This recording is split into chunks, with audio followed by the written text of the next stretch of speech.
الذي خلقني فهو يهدين والذي هو يطعمني ويسقين وإذا مرضت فهو يشفين والذي يميتني ثم يحيين. Assalamualaikum warahmatullahi wabarakatuh. Innal hamdalillah nahmaduhu wa nasta'inuhu wa nastaghfiruh wa na'udzu billahi min shururi anfusina wa min sayyiati a'malina. Man yahdihillahu fala mudilla lahu wa man yudlil fala hadiya lahu. Asyhadu an la ilaha illallah wahdahu la syarika lahu wa asyhadu anna Muhammadan abduhu wa rasuluh.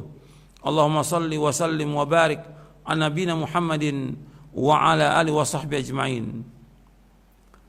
Kepada kaum muslimin dan muslimat yang mudah-mudahan dirahmati oleh Allah SWT, kita akan membahas tentang keutamaan sedekah. Keutamaan sedekah ini puluhan, banyak sekali keutamaannya. Yang pertama, sedekah itu memiliki banyak keutamaan, puluhan keutamaan. Di antaranya, yang pertama, sedekah merupakan bukti kebenaran iman seseorang. Sedekah itu bukti kebenaran seseorang. Nabi bersabda SAW, as-sadaqatu burhan. Sedekah itu merupakan burhan, artinya bukti. Makanya disebutkan oleh para imam itu ketika memberikan definisi tentang sedekah, mereka menyebutkan bahwa sedekah itu merupakan bukti. Jadi ketika para imam memberikan penjelasan tentang sedekah itu bukti iman yang nyata. Ini hadis sahih Muslim. Maka dikatakan oleh Imam Nawawi, kata Imam Nawawi rahimahullah, disebut dengan sedekah karena ia merupakan sebuah bukti atas kepercayaan pelakunya dan kebenaran imannya, baik lahir maupun batin. Maka sedekah itu adalah keyakinan dan kebenaran imannya. Ini penjelasan dari Shadaqah Burhan dalam syarah Sahih Muslim.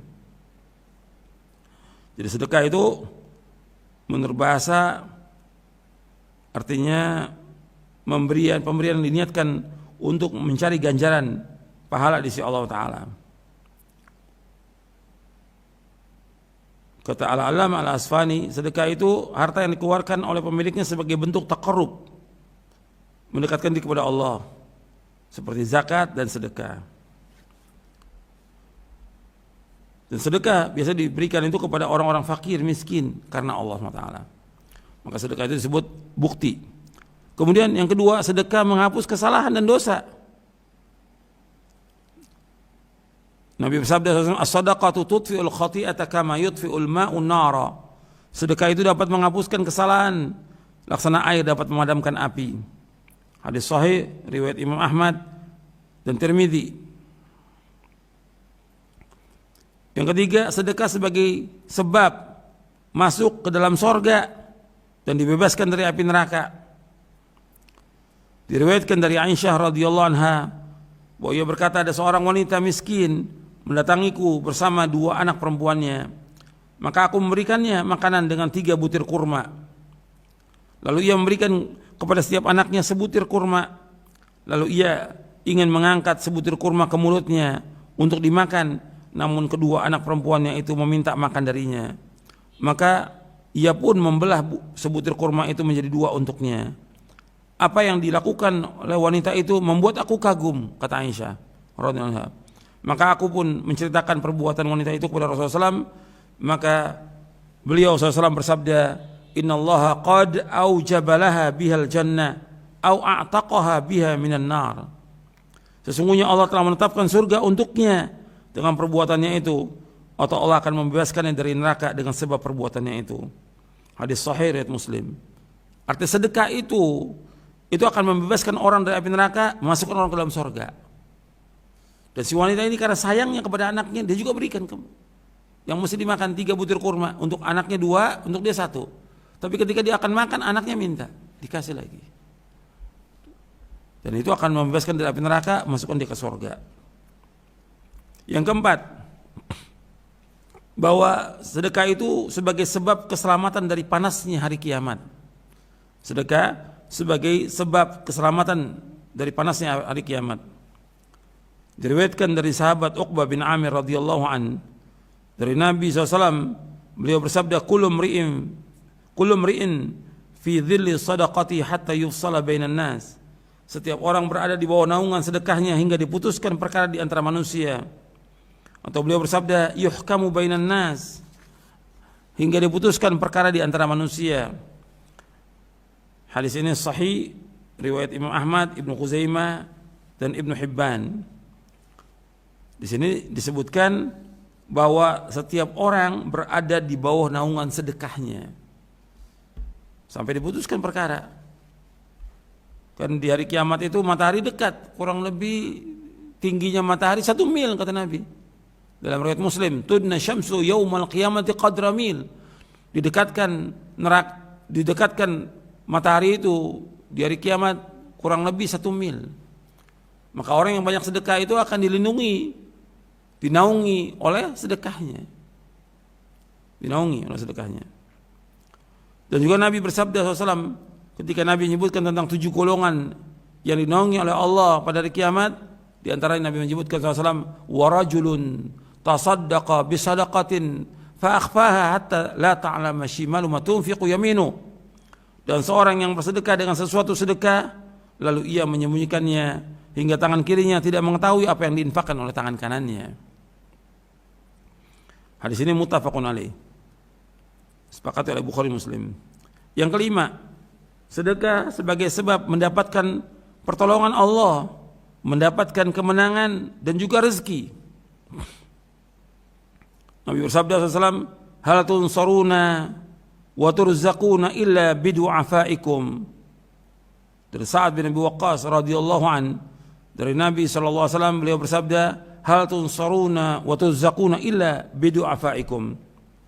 Kalian hanya diberikan pertolongan dan diberikan rezeki dengan sebab doa orang-orang yang lemah di antara kalian. Hadis ini sahih riwayat Imam Bukhari. Kata Imam Ibnu Battal rahimahullah, tafsir hadis ini adalah bahwa orang-orang yang lemah, orang-orang fakir, miskin, lebih ikhlas dalam berdoa dan lebih khusyuk dalam beribadah disebabkan kosongnya hati mereka dari ketergantungan kepada perhiasan dunia. Ini dijelaskan dalam kitab Fathul Bari. Dari Anas bin Malik radhiyallahu anhu, ia berkata, dulu pada masa Nabi SAW ada 2 bersaudara. Salah seorang dari keduanya mendatangi Nabi SAW untuk menuntut ilmu, sedangkan yang lainnya bekerja. Lalu orang yang bekerja, saudara yang bekerja ini mengadukan perihal saudaranya yang menuntut ilmu, yang selalu minta kepada dia, minta uang pada dia. Maka Nabi bersabda SAW, la'allaka turzaqu bihi. Bisa jadi engkau diberikan rezeki oleh Allah dengan sebab saudaramu. Artinya adanya orang-orang yang lemah sekitar kita itu banyak menolong kita, banyak membantu kita, dan rezeki kita ada, dan kita diberikan oleh Allah kesehatan dan yang lainnya. Itu adanya orang-orang lemah di antara kita. Ini yang harus kita perhatikan ini kepada orang-orang yang bekerja. Dia umpamanya punya perusahaan atau dia punya usaha yang punya karyawannya mungkin ada 5, 10, 50, 100. Perhatikan, dalam kondisi seperti ini memang kita mengalami kerugian, tapi jangan di PHK mereka, kesian. Ini perhatikan ini. Kadang-kadang kita nggak perhatikan bahwa perusahaan kita, usaha kita berjalan ini bukan setahun 2 tahun, bertahun-tahun, dan kita udah mengeruk keuntungan yang luar biasa sudah. Ketika kita mengeruk keuntungan itu, ini semua karunia dari Allah Taala. Yang kedua, itu ada bantuan dari orang-orang miskin yang kerja dengan kita. Buruh-buruh itu membantu kita. Gak bisa kita kaya sendirian tanpa buruh, gak mungkin. Tanpa pegawai gak mungkin. Nah sekarang banyak orang segampang itu ada musibah, petaka, PHK. Kesian, kita harus lihat ketika dia nganggur, yang susah siapa? Dia, istrinya, anaknya, atau mungkin saudaranya yang dia bantu, yang dia tolong. Anda perhatikan tuh, nggak segampang itu untuk memberhentikan orang. Ini dipikirkan nih oleh semuanya, oleh orang-orang kaya yang punya usaha, pemerintah, pejabat. Ini perhatikan ini. Jadi kita berpikir ini dalam kondisi yang sulit ini, kondisi wabah. Bagaimana kita membantu mereka? Seandainya mereka nggak kerja, bagaimana kita gaji dengan penuh? Umpamanya sekarang kayak sekolah-sekolah atau pondok. Otomatis dalam 2 bulan ini nggak ngajar. Tapi apa kita biarkan mereka? Tetap kita gaji. Kita bantu. Itu benar. Yayasan harus mencari uang bagaimana untuk membantu mereka. Ini kan kondisi yang tidak duga-duga. Begitu juga tentang bayarannya mereka. Jangan penuh, dikurangi. Karena mereka nggak masuk penuh kan. Semuanya kita ini tujuan dalam rangka menolong, membantu kaum muslimin. Pegawai kita orang-orang susah, bukan orang-orang senang. Orang-orang susah. Jadi Nabi menyebutkan SAW, kalian ditolong, diberikan rezeki dengan sebab orang yang lemah. Hal tunsaruna wa turzaquna illa bidu'afaikum.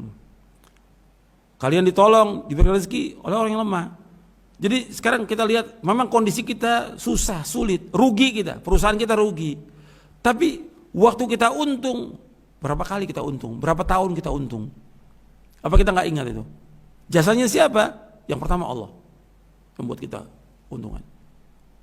Yang kedua, adanya orang-orang yang susah yang membantu kita. Nggak mungkin perusahaan kita akan maju tanpa ada pegawai, nggak mungkin. Itu harus dipikirkan, itu harus dilihat itu. Pertimbangannya harus matang. Jangan sampai kita membuat orang ini tambah banyak pengangguran, tambah banyak yang susah, tambah banyak yang miskin, kesian. Jadi tujuan kita menolong dan membantu kaum muslimin.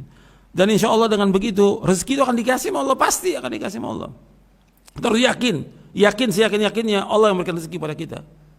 Dan kita sekarang ini seperti ini, Allah yang memberikan rezeki pada kita. Dalam kondisi yang sulit, susah, tetap masih Allah berikan rezeki. Paling tidak rezeki kita diberikan kesehatan oleh Allah Ta'ala. Itu rezeki dari Allah. Dijauhkan dari malapetaka, itu juga kenikmatan dari Allah Ta'ala. Kemudian selanjutnya, yang keenam, keutamaan yang keenam, sedekah dapat memelihara jiwa dari kekikiran. Sedekah itu dapat memelihara jiwa dari kekikiran. Karena dalam hati manusia itu ada sifat kikir. Kalau dia sedekah, itu kikirnya akan hilang itu. Harus dia lawan. Kadang-kadang kita mau sedekah, itu mesti kekikiran itu akan timbul. Nanti aja, jangan sekarang. Atau sayang harta, udah capek kita nyari duit dari pagi sampai malam, sudah simpan bertahun-tahun suruh sedekah. Itu berat, itu godaan dari setan dan juga dari jiwa yang kikir. Makanya dengan banyak sedekah ini kita akan dijaga dari kekikiran. Allah berfirman dalam surah Al-Hasyr ayat 9, "Wa man yuqa syuha nafsihi fa ulaika humul muflihun." Dan barang siapa yang dijaga dirinya dari kekikiran, maka mereka itulah orang-orang yang beruntung. Artinya kita banyak sedekah, jangan kikir, sehingga kita jadi orang yang beruntung. Yang ketujuh, sedekah sebagai sebab mendapatkan keberkahan, tambahan karunia, dan ganti yang lebih baik dari Allah Subhanahu Wa Taala. Allah Taala berfirman, "Wa ma anfaqtum min syai'in fa huwa yukhlifuhu wa huwa khairur raziqin."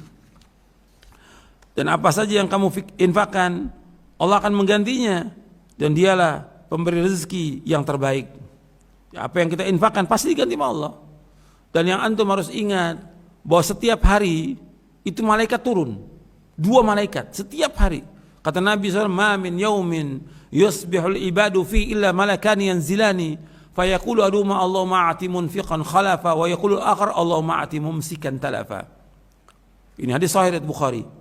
Nabi bersabda, tidak ada hari di mana hamba berada dalamnya kecuali ada 2 malaikat yang turun. Salah satu dari keduanya berkata, "Ya Allah, berikanlah ganti kepada orang yang berinfak."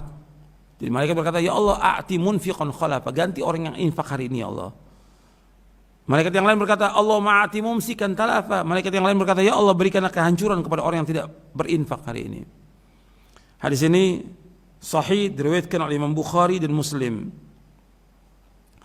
Kemudian ikhwan fillah, azakumullah, bahwa di antara keutamaan sedekah, orang sedekah itu yang dia mengharapkan keridhaan Allah, dia ikhlas, maka akan dihilangkan rasa takut, rasa sedih. Ini penting ini. Sekarang orang banyak yang ketakutan, sedih. Tapi kalau dia banyak sedekah, tenang dia. Enggak gelisah. Enggak takut dia. Allah berfirman dalam surah Al-Baqarah ayat 274. Alladzina yunfiquna amwalahum bil-laili wan-nahari sirran wa 'alaniyatan falahum ajrum 'inda rabbihim wala khaufun 'alaihim wala hum yahzanun. Orang-orang yang menginfakkan hartanya di waktu malam dan siang secara sembunyi maupun terang-terangan, mereka mendapatkan pahala di sisi Allah, tidak ada rasa takut pada mereka, dan mereka tidak bersedih hati. Dengan banyaknya sedekah, nggak takut mereka, nggak takut fakir, nggak takut miskin. Dia nggak takut, dan juga tidak sedih hati dia, karena dia yakin dengan dia sedekah itu akan diganti oleh Allah, akan diberikan rezeki oleh Allah, dan akan dilipat gandakan. Maka yang kesembilan, bahwa orang yang bersedekah itu akan dilipat gandakan pahalanya sesuai dengan kadar keikhlasannya. Allah berfirman dalam surah Al-Baqarah ayat 261, "Matsalul ladzina yunfiquna amwalahum fi sabilillah kamatsali habbatin ambatat sab'a sanabila fi kulli sumbulatin mi'atu habbah wallahu yudha'ifu liman yasha' wallahu wasi'un alim." Perumpamaan orang yang menginfakkan hartanya di jalan Allah seperti sebutir biji yang menumbuhkan 7 tangkai. Pada setiap tangkai ada 100 biji. Allah melipat gandakan bagi siapa yang Allah kehendaki, dan Allah Maha Luas dan Allah Maha Mengetahui. Artinya orang-orang yang berinfak di jalan Allah itu akan dibalas oleh Allah sampai 700 kali lipat. Itu bayangkan, itu besar ganjarannya orang yang sedekah itu. Kemudian yang ke-10, bahwa sedekah itu dapat membersihkan harta, mengikis kotoran-kotoran yang menimpanya karena perbuatan sia-sia, sumpah yang dusta dan kelalaian. Nabi SAW bersabda, "Ya ma'syarat tujjar, inna hadzal bai'a yahduruhu al-laghu wal halifu fashubuhu bis sadaqah." Kata Nabi SAW, "Wahai para pedagang, sesungguhnya perniagaan ini kerap kali diiringi dengan perbuatan sia-sia dan sumpah. Maka bersihkanlah dengan sedekah." Hadis ini sahih, riwayat Imam Ahmad, Abu Daud, Nasai, Ibnu Majah dan Hakim. Disuruh kita banyak sedekah. Kemudian yang antum perhatikan lagi, bahwa sedekah itu punya keajaiban, yaitu dia dapat mengobati penyakit jasmani. Itu perhatikan nih, bahwa ketika kita sakit, umpamanya orang tua kita sakit, atau kita sakit, kita yang sakit ini, banyakin sedekah, karena sedekah itu mengobati penyakit. Nabi SAW bersabda, Rasulullah SAW bersabda, "Dawu mardakum bis sadaqah." Obatilah orang yang sakit di antara kamu dengan sedekah. Dawu mardakum bis sadaqah. Obati orang yang sakit di antara kamu dengan sedekah. Hadis ini hasan li ghairihi, diriwayatkan oleh Imam Abu Syekh dalam kitabnya Ats-Tsawab, disahihkan, dihasankan oleh Syekh Al-Albani dalam Sahih Jami' Shaghir dan juga dalam Sahih At-Targhib wa Tarhib. Jadi dengan kita sedekah, insyaallah akan diringankan itu penyakit yang ada pada keluarga kita, bahkan disembuhkan oleh Allah Ta'ala. Kemudian di antara keutamaan sedekah lagi, bahwa sedekah itu dapat menolak berbagai macam bala dan bencana. Sebagaimana dalam wasiat Nabi Yahya alaihissalam kepada Bani Israel, yang kemudian Nabi bersabda SAW kepada para sahabatnya, "Wa amurukum bis sadaqah fa inna mathala dzalika kamathali rajulin asarahu al-aduwwu fa awthaqu yadahu ila unuqi wa qaddamuhu liyadribu unuqa fa qala ana afdihi minkum bil qalil wal katsir fa fada nafsuhu minhum." Kata Nabi SAW, "Aku memerintahkan kalian supaya bersedekah." Jadi hadis ini awalnya Nabi menyebutkan tentang nasihat Yahya kepada Bani Israel.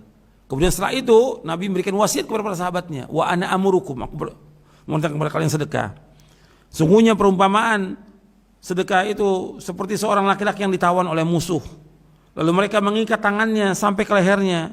Lalu mereka membawakannya untuk memenggal lehernya. Lalu ia berkata, "Aku akan menebus diriku dari kalian dengan harta yang sedikit maupun banyak." Lalu ia menebus dirinya untuk bisa lolos dari mereka. Arti maksudnya, sedekah ini memberikan pengaruh yang sangat menakjubkan dalam menolak berbagai macam bala. Sesungguhnya Allah Ta'ala menolak berbagai macam bala dengan sedekah. Ini perkara yang sudah dimaklumi dan sudah dicoba oleh orang. Dengan kita banyak sedekah akan terhindar dari berbagai macam bencana. Banyak bencana, petaka banyak. Banyak orang yang sering kehilangan, apakah uangnya, HP-nya atau yang lain. Coba dia pikirkan, mungkin dia kurang sedekah. Atau dia lagi motornya diambil orang. Coba perhatikan, banyak bencana atau penyakit yang sampai dia berobat sampai ratusan juta. Coba kalau dia banyak sedekah, insya Allah akan dihindari itu. Jadi sedekah itu akan menghilangkan atau menolak bala bencana. Ini sabda Nabi SAW. Dan riwayat ini riwayat sahih, diriwayatkan oleh Imam Ahmad, Tirmidzi, Ibnu Hibban dan Hakim.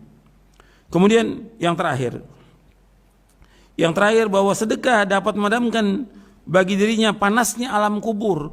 Ingat itu, kita berlindung selalu kepada Allah dari azab kubur. Kita berlindung kepada Allah. Dan terus kita tiap hari dalam sholat kita berlindung dari azab kubur. Tapi diantaranya juga untuk berlindung dari azab kubur dengan banyak sedekah. Rasulullah SAW bersabda, inna sadaqata la tudfi'u an ahliha harral kubur wa inna ma yastadhillul mu'minu yawmal qiyamati fi dhilli sadaqatihi. Sesungguhnya sedekah itu memadamkan panasnya alam kubur bagi pelakunya. Dan sungguh pada hari kiamat seorang mukmin akan bernaung di bawah naungan sedekahnya. Hadis ini hasan, diriwayatkan oleh Imam Tabrani dalam Mu'jamul Kabir dari sahabat Uqbah bin Amir radhiyallahu an, dihasankan oleh Syekh Albani dalam silsilah hadis as-sahihah di juz yang ke-8. Jadi ikhwan fillah, azakumullah, ini tentang keutamaan sedekah. Dan mestinya setelah saya sampaikan seperti ini kita berlomba-lomba, baik yang ikhwan maupun akhwat, bapak-bapak, ibu-ibu, suami, istri, anak-anak, selama dia ada rezeki sedekahkan. Apa yang ada sedekahkan. Apalagi kita berada di bulan Ramadan, banyakin sedekah, menolong orang-orang yang susah, sulit, miskin, fakir, memberikan makan untuk buka puasa, memberikan makan untuk sahur dan yang lainnya. Tapi semua harus dilakukan dengan ikhlas karena Allah, bukan untuk pamer, bukan untuk riya, bukan untuk bangga, bukan untuk dikenal, bukan. Kalau riya mengungkit kebaikan akan hapus nanti amalnya, itu rugi nanti. Semuanya harus ikhlas karena Allah, ikhlas karena Allah, berlomba-lomba karena Allah Taala. Mudah-mudahan sedekah yang kita lakukan ini bermanfaat untuk kita, untuk keluarga kita, untuk kaum muslimin, dan mudah Allah akan menjauhkan kita dari panasnya alam kubur, jauhkan dari adab kubur, jauhkan dari api neraka, dimasukkan ke surganya. Amin ya rabbal alamin. Wassalamualaikum warahmatullahi wabarakatuh.